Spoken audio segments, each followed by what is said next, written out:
Well, sometimes you got to do the boring stuff to enjoy the fun stuff, and that's what we're going to be doing today, which is swapping out the leaky valve covers on this car, which has unfortunately killed the alternator.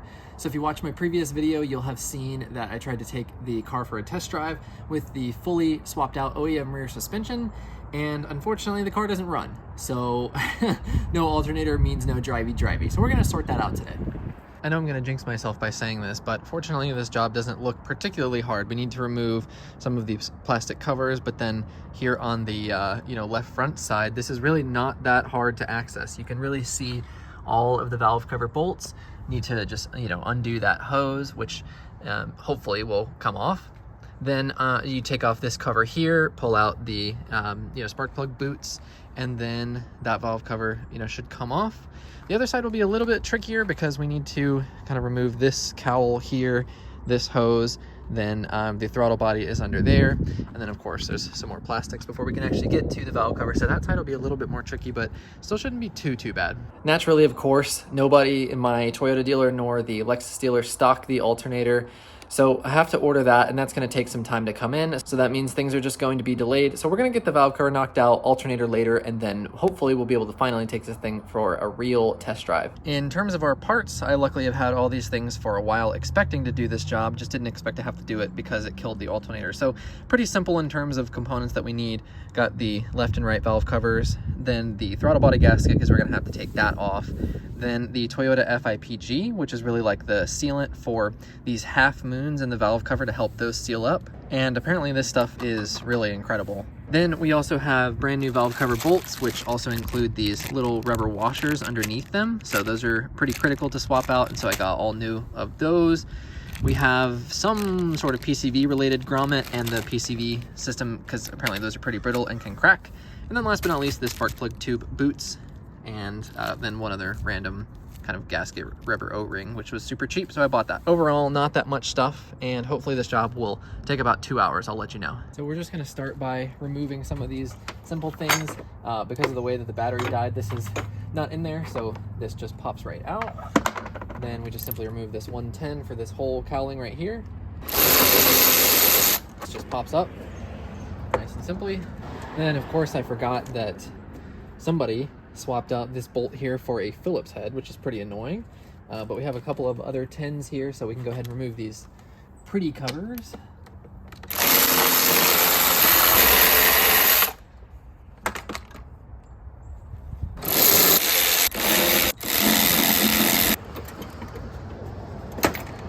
Yeah, that'll work. Okay, so there is another bolt. All my stuff's falling over here in the wind.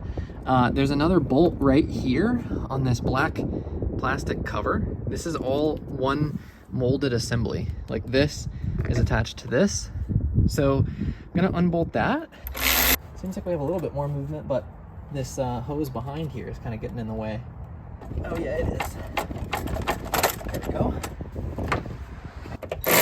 Okay, there we go. Well, unfortunately, I got the MAF sensor unplugged, but this little bracket it was attached to, I thought that was a clip, and there was, but it just snapped. Old, brittle JDM plastic didn't hold up. There we go. Okay, there's that out. And then this should just slide out now. There we go, not bad. So definitely making some fairly quick progress, but man, you can see how much oil and just goop is down there. Hopefully you can anyway with this sun overbearing the light here. Lesson learned on that, but overall, not too bad. There are two 10 millimeters on this distributor cap cover, and then that should allow us to take off this little black center cap, pull out the spark plug boots, and then almost all of the valve cover bolts are accessible. No real trouble, except the one that's right here is definitely going to mean the throttle body has to come off, which I knew. And then that way, of course, we can actually lift the valve cover out of here. So this shouldn't be too bad. I think really what we need to do is just unhook this little rubber line here. Might need to make a new one of those. Luckily that doesn't go very far. And then after that, should just be able to unbolt these 4 12 millimeters, and then there's a coolant hose right here. And then I think there is some connectors we'll have to disconnect. And then after that, this should just come kind of out of the way. I think I can leave the cruise and the throttle cables on it as well. All right, that's out. And then it looks like we could just go ahead and pull out our spark plug boots there. Thankfully, these are all going to be pretty easy to keep track of since they're all different length cables. Okay, that's out of the way now. So it looks like at this point we need to get this hose underneath the throttle body off. Oh, there's two of them. Interesting. Okay, well, one's got to come off first. Yeah, I think I got them pushed all the way back. So I think I'm going to end up needing to put those hoses back on first when I slide this on. And then let's see if this hose will come off without breaking. It certainly doesn't feel like it. Oh, wow, it did. Crazy. That bottom one's a big bolt. And these two up here look like just simple nuts. I just noticed there's another connector here coming over from the back side of the engine. So I think I might just take off these two 10s here so this whole bracket just goes together and I don't mess up any of the alignment here. I think that's probably the best plan. As I was coming down to look for that bolt, you can see in there that there's actually a second throttle plate back there. So I was mentioning this one is open, but there's a actual throttle plate back there. That's so interesting. Wonder why that setup is that way. I was having a hard time getting on the bolt down here because I still have my 10mm socket on. So that will definitely do it. Still can't really see it, but that's it right there. Not too bad. Definitely a straight shot with no real difficulty. All right, throttle body is loose, as you can see. Take a shot for every time I say throttle body. Turns out this does probably need to be disconnected because it looks like, oh no, there's another hose right here underneath this that's holding us up. There we go. And is that all we have? Yeah, other than these two lines down here, which is the ones I said are going to be difficult to get on and off. So these should just slide off. That one did, anyway. This other one looks pretty stuck on there. All right, there we go. So then this, I think, can just sit up here temporarily. So I intentionally started on this side because I figured that it would be the harder side. And so far, you know, it's taken maybe about 30-45 minutes to get to this point or so. And you can see on that bolt right there, and then also this one up here in the corner, that like corroded, rubbery, cracked looking stuff, that is those bolts that I told you. You don't necessarily have to buy the entire bolt, but you definitely want to get the little rubber grommet that goes underneath it. But man, there's just so much oil all over the place. There's oil in the base of that cylinder right there, or the, you know, the top of the valve cover there. This will be really nice to get fixed. I don't know if I have to take this off, but it looks like it's just two simple bolts to move that out of the way. And then I don't think there's anything else holding the valve cover in. So pretty stoked about that. All right, let's go ahead and start cracking some valve cover bolts loose here.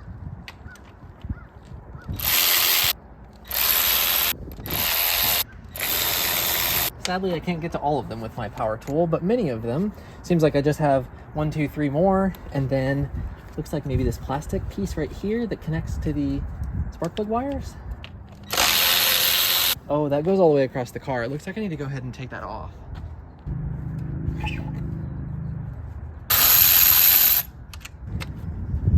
Actually, I don't need to take it all the way off. I just need to unclip this, and there's just the two screws, and then this just comes out. So that will give me more than enough room to get everything else out that we need here. All right, so now let me go get a shorter extension to get those final 3 out. So to get these last couple, looks like we're gonna need a little like bendy socket, just a small little extension, and then this, just to allow us to get right down in there. And these don't have much torque on them at all. In fact, that one is basically already loose and it didn't even crack. So this is not terribly difficult. These must not be torqued that much at all. That might be part of the reason why it's leaking, to be honest. Okay, so does that mean we're free now? Yeah, it seems like I just probably need to get a little pry action on it. There we go. All right, and then before I drop bolts everywhere, I'm gonna go ahead and just pull these all out. Ooh, not bad. It is filthy though. Ooh, drop that. But that didn't go inside the engine. Just found the one under the car, so it definitely did not go inside the engine. All right, so as you can imagine, this car only having 75,000 miles on it, it looks absolutely beautiful in here. Nothing of note really at all. Now, the way that this engine is kind of wonky, very similar, I think, to, you know, many other cars, but in particular, what you have to pay attention to and why I have that FIPG stuff is because that, this half moon here over the camshaft, and then also this one down here, this actually comes out, and you can see there's a little bit of silicone right there and right there. Also just a little bit kind of right here where the valve cover gasket is going to meet these half moons. We got to get that out, clean it up, and then make sure to apply pretty liberal amount in these corners in particular, and then right where the half moons meet, because oftentimes you'll leak out of that and not actually the valve cover gasket itself. Same thing is true in the back here. There's one there, and there's also another half moon there. So got to get those sorted out. But overall, this has not been that bad. I mean, you can see now a lot more clearly where all this oil is leaking down. It looks like it kind of falls into this channel, and then it's hard to tell from there where it goes, but it kind of disappears into the engine. It definitely makes its way down to the alternator, which of course has been killed by this. And then on the other side, I'm sure the same thing is probably true. Looks a little bit more dry over there, but it definitely makes its way down that side. So next up, here is our valve cover. And of course, we're looking at the bottom side of it, the one that leans down more towards the bottom of the engine. And it's just very clearly a lot dirtier, a lot oilier than the other side. So we're gonna go ahead and get that cleaned up, and then we need to pop these spark plug boots out, and then we're gonna take a look at the gasket as well. So here's a look at the bottom side of the valve cover. Really, it doesn't look bad. Not much in the way of varnish or anything like that. It's hard to say exactly why this was leaking so much, other than the fact that it just is. I mean, that's a little bit more shiny. I don't know. It's definitely hard to say, but you can see these globs of silicone that stick off of the edge of the gasket there to try to stop it leaking. But I'm sure this is just old and tired with age. If this is the factory gasket, I mean, 25 years, it's a decent length of time. I'm not sure this was ever done. Unfortunately, when I imported this car, I didn't get service records, so that's a little bit disappointing, but overall, no big deal. So to get these little spark plug boots out, all we need to do is just bend up these little tabs, and then from the top, we can basically hammer these out, and then just pop them back in, bend the tab back over, and we're gonna be good to go there.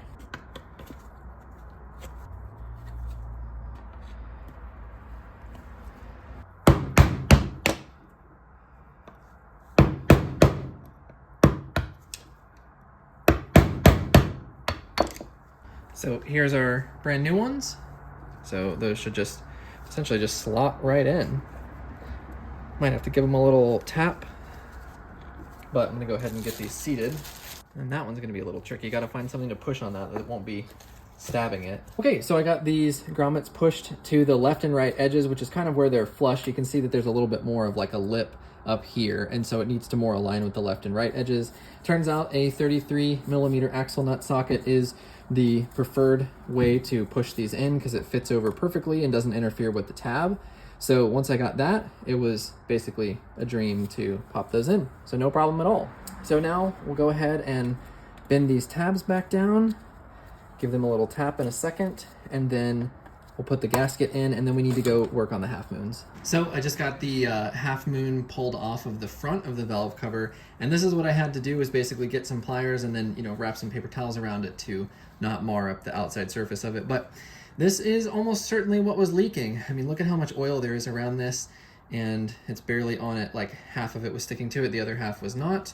So I am fairly certain that this is the cause of my valve cover leak. So I just need to get this cleaned up. Then what we can do is go ahead and put the FIPG right on here, stick this back in. We gotta do both the front and the rear. This one's just the front.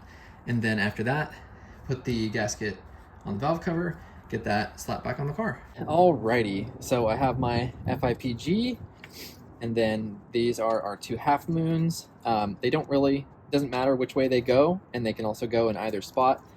Got them cleaned up as best I can. So now we're gonna go ahead and essentially just apply the FIPG right to the bottom.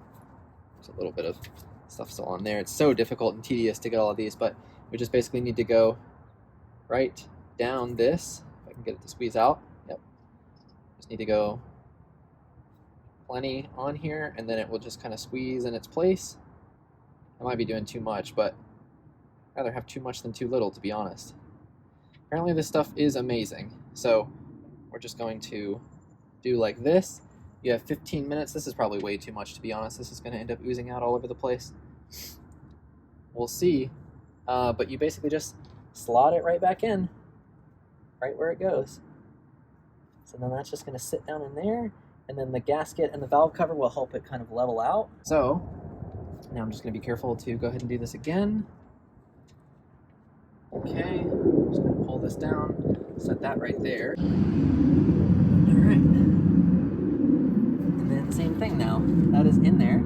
All right, and then go ahead and do the same thing right where the half moon is on this cam. And then last but not least, do this other cam. Now we have basically 15 minutes to get the valve cover with its new gasket in. So let's go ahead and do that. Okay, got the FIPG on there. And then the new gasket is pressed in. So really, we can just go ahead and get this thing situated back in. I got it much more cleaned up than it was. Still not perfect. There's plenty more I could do, but this looks good enough.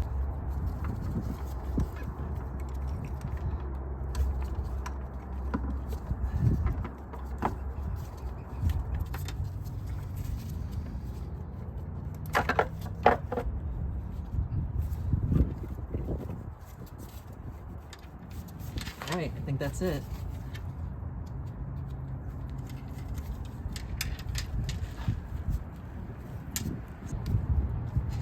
That wasn't too bad. Brand new bolts with new washers. Go ahead and just get these started all the way around.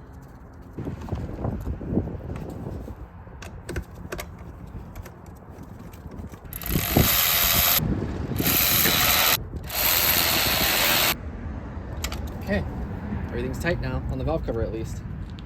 So we can start putting stuff back together. Let me go ahead and take this off before I forget.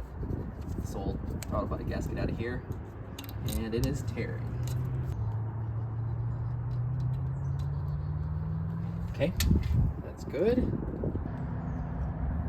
All right, so I think I got the spark plug wires run back to where they belong, which means now I think we can go ahead and take our throttle body back down. And as a self-check for me, we have 1 and 2 hoses that go into the big intake tube, so those will be fine. We have 1 hose back here to reconnect to the throttle body. 3 connectors. Where's the second one? Here's the second one. So 1, 2, 3, and then these 2 hoses. Then we'll mount back on this bracket. We'll put the beauty cover back on after we wash it. Then I think, is that done on this side? I feel like I'm forgetting something. All right, let's go ahead and get these hoses back on here. So, give me 1, go. Before I lose track of this one, I'm gonna go ahead and get that clamp into position. I'll just kind of set that there for a second. Maybe that'll actually help if I kind of put it back in its home. Oh, it did. It just pushed right on. Awesome. So now I can just pull that clamp forward. Okay, those are in. Let's go ahead and put these nuts on. And then I'm going to use the extension to push these 12s in. It'll be a little tricky to reach, I think, but it shouldn't be too bad. No, and the bolt fell. No, no, no, no, no, no. The bolt is vertical, like right here. Ah. I can get it with the magnet from this side. Oh, I can. No way. That was so easy. Crazy. Oh, that's in a worse spot now. Keep dropping it. Well, thanks to Toyota, there's plenty of access in there. This shouldn't be this tough. Get 1 bolt in. Naturally, this is the kind of stuff you get stuck on. Okay, so I finally got all 4 bolts off. ended up just removing the other 3 that I had in and taking a look at the back of it. And the lower bolt for the throttle body goes in kind of like right here on this side, but the other one comes in like way back here. So I just didn't realize that. I was kind of expecting it to be in line, but it's actually further. So you just gotta pay attention to that and it'll go on fairly easy. Little vacuum line there. I'm gonna go ahead and clean the beauty cover off screen because that's kind of boring. And then we'll get that slotted back in. We can put our intake tubes back in on this side, get the MAF plug back in, and that will be the driver's, AKA right side, done. Okay, so let's just slip this back in. Basic cleaning, nothing too crazy, but it looks better than it did when it was all dirty. Damn, my valve cover didn't end up as clean as it was when it was on my bench. Guess I'm gonna have to clean that up a little bit more. Oh, also, I forgot to share, this bolt that was missing that was replaced with the Phillips was actually down inside of the area under the intake, so that was nice. I found the actual one. Here we go. That should be right. That is really hard. I wonder why it was so hard to pull off.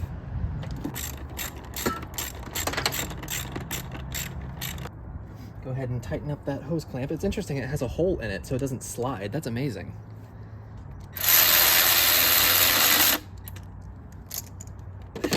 Definitely don't want to break that hose clamp.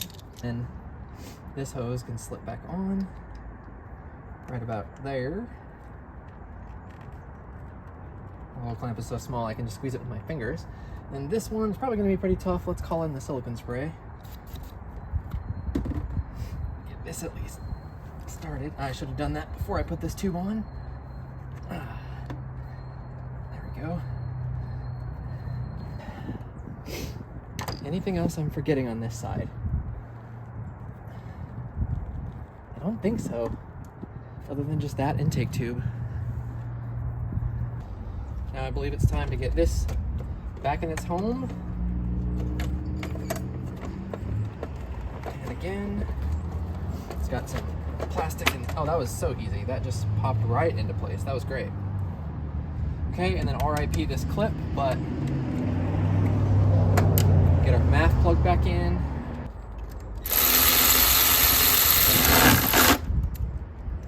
And then our air filter is going to pop back in here, just like so.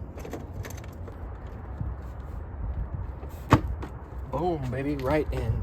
Okay, so all in on one side, which I, of course, like I said, started on the more difficult side. So overall, that took me about 4 hours for this one side, which, like I mentioned, is the more difficult side. That's with cleaning, getting all the old gasket off of all the surfaces, and just kind of dealing with the particulars of a job like this that you've never done. So just kind of figuring out things like why that one throttle body bolt wouldn't line up and stuff like that. So overall, not bad. I think because this side is so much easier to access, and I'm about to jinx myself that it's going to go fairly smoothly. I think I can probably get this one done in maybe about an hour, hour and a half. So all in, I would expect this job would probably take you about 5 hours if you're not rushing like me.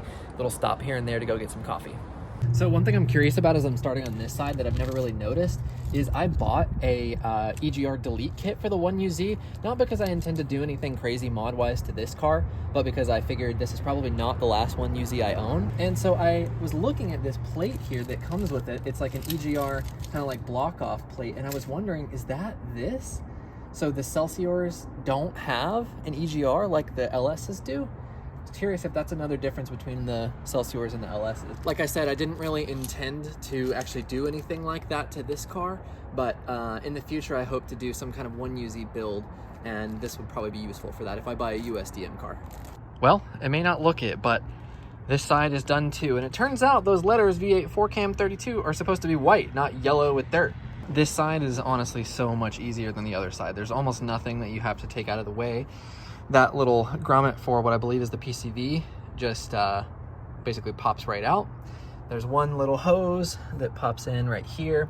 And then these hard lines are kind of annoying to work around, and the engine oil and the transmission fluid dipsticks there can be a little bit cumbersome, but overall it's just a way simpler version of the other side. So realistically, as long as you have some basic hand tools, you can definitely do this. Next up on the boring but necessary list is going to be the alternator. And so as we look at this alternator replacement, you can see that there's a good deal of oil and just kind of grime and stuff. And I'm looking at the power steering pump, which is just above the alternator there. That black fitting with the yellow line on it, that one goes into the bottom of the power steering pump reservoir, and that to me looks pretty clean and dry other than what is very clearly oil. And if we look way up there, there's that bolt right above this wire, and then there's another bolt above that. That one has oil on it for sure. That's not power steering fluid, because power steering fluid in this car is ATF. So I think it's gonna be pretty clear now that I've done the valve cover that I can go ahead and just swap the alternator and probably be fine. I'm gonna go ahead and just pull off this alternator and try to make sure that there's no other signs of leaking from that power steering pump. I know it's fairly common for these cars, or I learned, I should say, that it's fairly common for these cars to have power steering pump leaks, but for now it looks like I am okay. You can definitely delete that little valve right there, which is a common occurrence for the leaks, but I think I'm okay for now. So I have the alternator out, and we can kind of see more clearly that the oil leak is coming from way up in there. So power steering pump is right there, and it really doesn't indicate to me that it's leaking.